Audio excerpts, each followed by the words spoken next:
Business একটা একটা tough job, একটা রিস্ক ফ্যাক্টর থাকে সব সময়।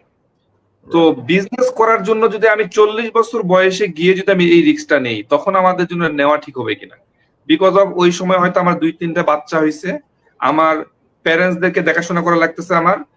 আহ আমি গতদিন একটা পডকাস্ট দেখতেছিলাম, ওনারা বলতেছিল যে উনি একটা জায়গাতে দেখছে যে 10টা বিজনেস করলে আপনি, পাঠাও এর যে ওনার, উনি বলতেছে যে উনি প্রথম থেকে জানতো যে 10টা ট্রাই করলে একটাতে সাকসেস হবে।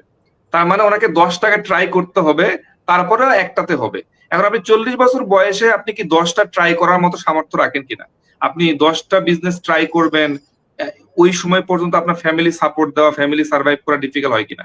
সো আপনার কাছে কি মনে হয় যে আপনি বিজনেস করার জন্য পারফেক্ট টাইম কোনটা? মানে আপনি একজন ইয়ং হিসাবে আপনার কাছে কি মনে হয় যে বিজনেস করার জন্য, বিজনেস এই যে আপনি ট্রাই করবেন, এগুলো পারফেক্ট টাইমটা কোনটা? মানে আমরা তো এখনো সবাই যেটা চিন্তা করতেছি, ইউনিভার্সিটি শেষ, পড়াশোনা শেষ, আমাকে কোনোভাবে একটা জব করতে হবে, ফ্যামিলিকে দেখাইতে হবে, তো আমাকে জব করতে হবে।